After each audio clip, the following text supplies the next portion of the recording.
अस्सलाम वालेकुम। Class 8 lecture number 3 topic है आज का हमारा chemical equation and their balancing. First of all chemical equation क्या होती है। यहाँ पे आपका क्वेश्चन ये है, डिफाइन केमिकल इक्वेशन क्या है। A chemical equation is represented, हम उसको रिप्रेजेंट करते हैं बाय केमिकल रिएक्शन, एक केमिकल रिएक्शन से, इन टर्म्स ऑफ सैम्बल्स की टर्म में। फॉर एग्जांपल यहाँ पे हम सल्फ़र का जो सैम्बल है वो एस यूज़ कर रहे हैं। फार्मूला जैसे हमारे पास सल्फ़र डाइऑक्साइड का फार्मूला है, एंड साइंस यूज़ करते हैं, जैसे हमने यहाँ पे जी फॉर गैस यूज़ किया है। इन केमिकल इक्वेशन दी रिएक्टेंट्स हैं एंड प्रोडक्ट्स हैं आर सेपरेटेड, हम उसको सेपरेट करते हैं बाय एरो से। मींस के ये जो हमारे पास इधर वाली साइड पे हैं ये हमारे पास रिएक्टेंट्स हैं, और जो सल्फर डाइऑक्साइड बना है ये हमारे पास प्रोडक्ट है। लेफ्ट साइड पे जो है केमिकल एरो हेड के वो हमेशा रिएक्टेंट्स होंगे, और राइट साइड पे जो होगा वो हमेशा प्रोडक्ट होगा। Symbols and formulas of a reactants are written on the left sides, जो रिएक्टेंट है वो लेफ्ट साइड पे हम लिखते हैं ऑफ द एरो के। द प्रोडक्ट्स आर रिटन, और जो प्रोडक्ट्स हैं on the right side of the arrow के राइट साइड पे हम लिखते हैं। द एरो इज डायरेक्टेड, जो एरो है वो हमेशा हम रिएक्टेंट से प्रोडक्ट की तरफ लगाते हैं। The physical state of the reactants, जो रिएक्टेंट्स हैं उनकी जो फिजिकल स्टेट है, फॉर एग्जांपल इफ वो अगर वो सॉलिड है तो हम एस लिखेंगे, अगर वो गैस है तो हम जी लिखेंगे, और अगर एक्वस फॉर्म में है, लिक्विड में है, तो हम ए क्यू लिखेंगे। Physical states of reactants and products are also expressed along with their formula और सैम्बल्स, हम उसको फार्मूला और सैम्बल से हम यूज़ करते हैं।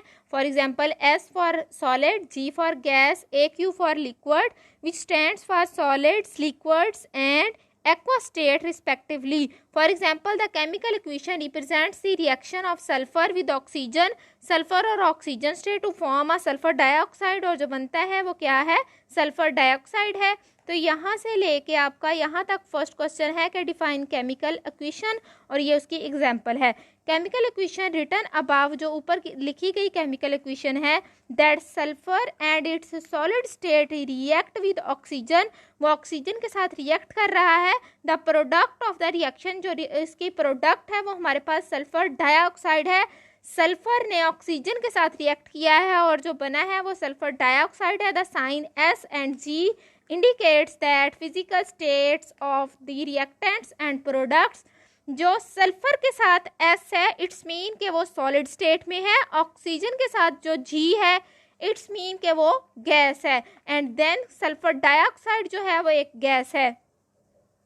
एंड द नेक्स्ट क्वेश्चन जो हमारे पास है वो है बैलेंसिंग ऑफ केमिकल इक्वेशन, के बैलेंसिंग ऑफ केमिकल इक्वेशन क्या होती है। यहाँ पे आपके पास क्वेश्चन है, differentiate between balanced chemical equation and unbalanced chemical equation.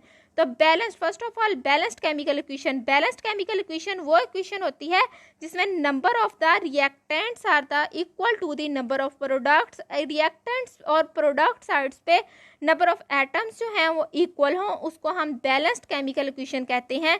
The chemical equation in which the number of atoms of each element on both sides of the equation, reactant side and the product side are equal is called balanced chemical equation, और इस equation को हम balanced chemical equation कहते हैं।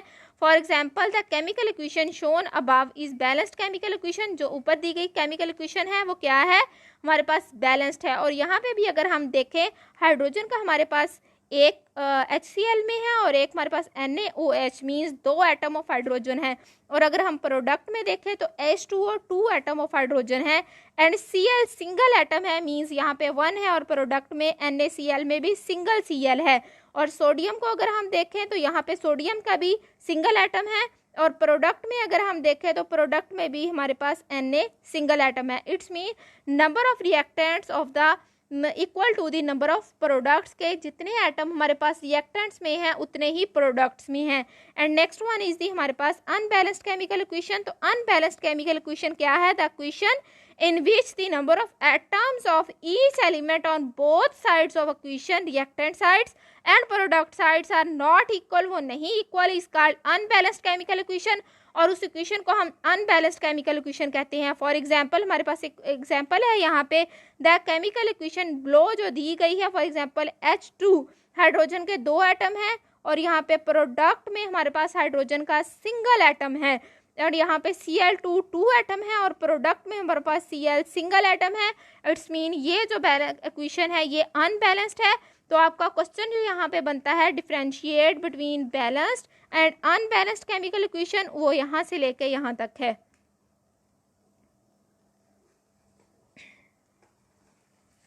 Next है unbalanced chemical equation can be balanced by different methods. हम different method use करते हैं, हम ट्रायल और एरर मेथड यूज करते हैं, एंड हम कॉमनली जो हम यूज करते हैं वो ट्रायल एंड एरर मेथड है। According to trial and error method, trial और एरर मेथड के accordingly process of adjusting the coefficient, हम कोफिशिएंट जो है उसको बिफोर सैम्पल्स और formula is continued until the number of atom on each side of element on both side of equation become equal, के both side पे जो number of atoms हैं वो हमारे इक्वल हो जाएं, तब तक हम उसको यूज करते हैं।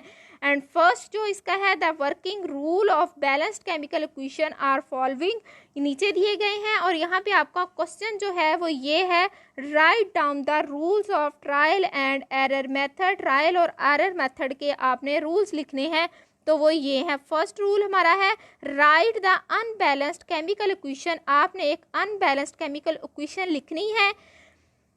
Count the number of atoms of each element on both side, आपने दोनों साइडों पे उनके नंबर ऑफ एटम्स काउंट करने हैं। यहाँ पे है फर्स्ट स्टेप। फर्स्ट स्टेप में अगर हम देखें तो क्या है, हमारे पास जो इक्वेशन है उसमें N2 नाइट्रोजन के हमारे पास 2 एटम्स हैं, H2 हाइड्रोजन के कितने एटम्स हैं हमारे पास H2 2 एटम हाइड्रोजन के हैं। ये हमारे पास हो गए हैं रिएक्टेंट साइड पे उसके। एंड देन अगर हम उसकी प्रोडक्ट साइड देखें तो प्रोडक्ट साइड में क्या है, प्रोडक्ट साइड में हमारे पास जो सोडियम के एटम हैं वो सिंगल एटम है और हाइड्रोजन के एटम 3 हैं। इट्स मीन कि ये इक्वेशन जो है हमारे पास वो अनबैलेंस्ड है। अब हमने इसको बैलेंस करना है। एंड नाउ सेकंड स्टेप क्या है, work with one element at a time.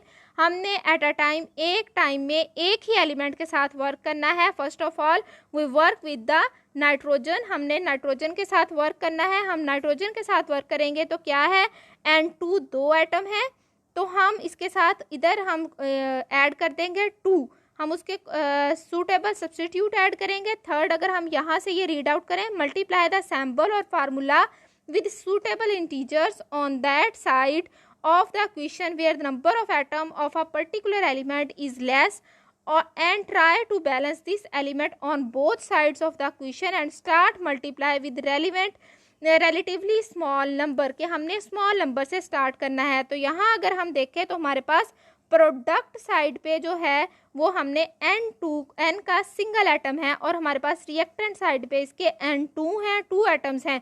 तो हमने यहाँ पे जैसे ही 2 ऐड किया, it's mean N2 from the reactant and N2 from the product are the same. Repeat the process of, और फोर्थ जो हमारे पास है, repeat the process of for all the element one by one।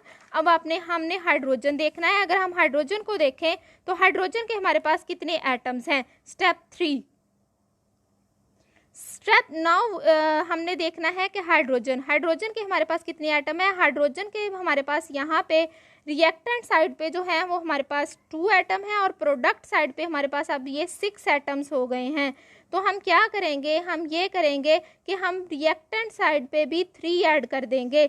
जैसे ही हम 3 add करेंगे, 3 2s are 6, it's mean के 6 atoms हो चुके हैं। और अगर हम अपनी इक्वेशन को आप देखें, N2 हाइड्रोजन के भी हमारे पास, नाइट्रोजन के भी हमारे पास 2 एटम्स हैं, और नेक्स्ट है हमारे पास हाइड्रोजन के हमारे पास 6 हैं। ये रिएक्टेंट साइड होगी और प्रोडक्ट साइड पे हम देखें हमने 2 ऐड किया था, N2 2 है और H3 है, 3 2s are 6, it's mean product side पे भी हमारे पास ये बैलेंस है। अब ये जो हमारे पास केमिकल इक्वेशंस हैं ये है बैलेंस्ड केमिकल इक्वेशन।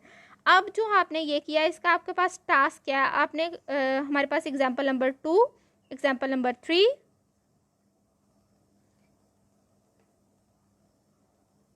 और ये जो मिनी एक्सरसाइज है, आपने ये आपका टास्क है, आपने ये सॉल्व करनी है। और जो क्वेश्चंस मैंने आपको करवाए हैं, क्वेश्चन आपके पास मैंने जो आपको फर्स्ट क्वेश्चन करवाया था वो था केमिकल इक्वेशन आपने बतानी है। नेक्स्ट आपके पास बैलेंस्ड केमिकल और अनबैलेंस्ड केमिकल इक्वेशन है।